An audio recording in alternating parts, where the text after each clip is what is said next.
ছড়িয়ে পড়েছে। এবং যেটা দেখার বিষয় যে ওয়েস্টার্ন কান্ট্রিজে ছড়িয়ে পড়েছে, এবং ওটাই হওয়া স্বাভাবিক।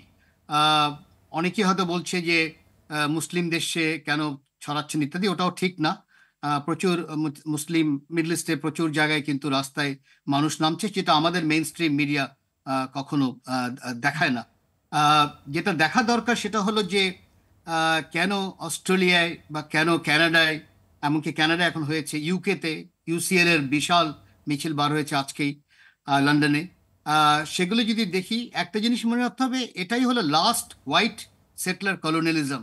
এটাই হলো শেষ, মানে যেটা সাউথ আফ্রিকায় লাস্ট চেষ্টা করা হয়েছিল, এটাই হলো শেষ ইউরোপিয়ান কলোনিয়াল সেটেলমেন্ট এই ইসরায়েলের মাধ্যমে। এখন যেটা বলা হচ্ছে যে পরিবর্তন হবে রিপাবলিকান বা ডেমোক্র্যাট, আমার মনে হয় না তারা পরিবর্তন হবে।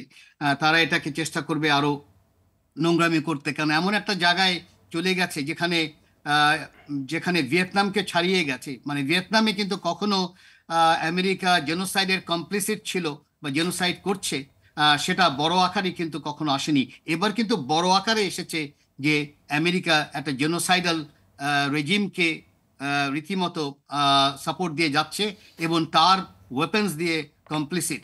মনে রাখতে হবে যে আমেরিকার যে পলিটিশিয়ানস যারা আছেন, এটা খেয়াল রাখতে হবে, আমেরিকান বেশি পলিটিশিয়ান, রিপাবলিকান হোক বা ডেমোক্র্যাট হোক, তারা কিন্তু বড় আকারেই জুইশ লবি দ্বারা সাপোর্ট আছেন, এবং অনেকেই কিন্তু বড় আকারে ফান্ড পেয়ে আসছে বছরের পর বছর।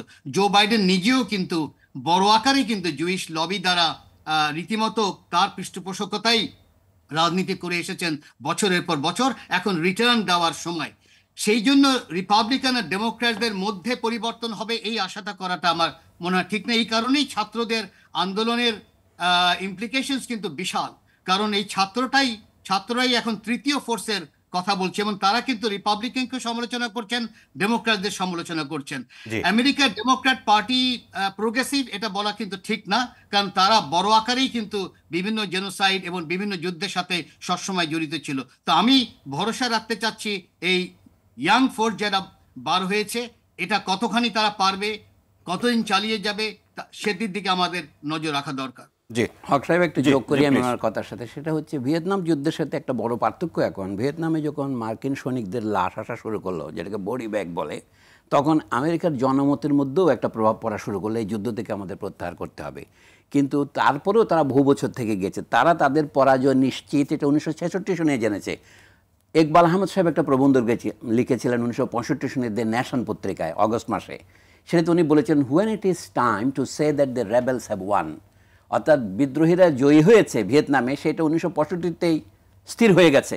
আমেরিকান পলিসি মেকাররা, স্ট্র্যাটেজিস্টরা সেটা জানতেন, তারপরেও তারা নিরর্থক আরও 10 বছর যুদ্ধটা চালিয়ে গেছেন 1975 পর্যন্ত। ইকবাল আহমদ বলেছিলেন, যখন যুদ্ধে সেনাপতিরা জানেন যুদ্ধে আর জয়ের কোনো সম্ভাবনা নেই, জয় মানে রাজনৈতিকভাবে জয়ের সম্ভাবনা নাই, কিন্তু সামরিক শক্তি বলে আপনি সেখানে নাপাম বোমা মারতে পারেন, এমনকি দরকার অ্যাটম বোমা মারতে পারেন, কিন্তু যুদ্ধে আপনি জিততে পারবেন না। এটা জানার পরেও যখন যুদ্ধ অব্যাহত কেউ রাখে, তখন তাকে বলে জেনোসাইড, সেটা হচ্ছে গণহত্যা। কিন্তু এখন পার্থক্যটা হচ্ছে, এখনকার ছাত্ররা আন্দোলন করছে সেটা হচ্ছে গণহত্যা বন্ধের দাবিতে, কিন্তু মার্কিন সৈনিকদের লাশ এখন আসতে শুরু করেনি, কারণ এখানে মার্কিন সৈনিকরা নামেনি। এইখাই বড় পার্থক্য। এই কারণে মনে হয় এবারের আন্দোলন এখনও সেই পর্যায়ে পৌঁছেনি, হয়তো পৌঁছবেও না, এবং জনসমর্থন এখনও ব্যাপকভাবে ছাত্ররা লাভ করেননি। যদি জনগণ নেমে যায় রাস্তায়, তাহলে মার্কিন যুক্তরাষ্ট্রের সরকারকেও তার নীতি পরিবর্তন করতে হবে।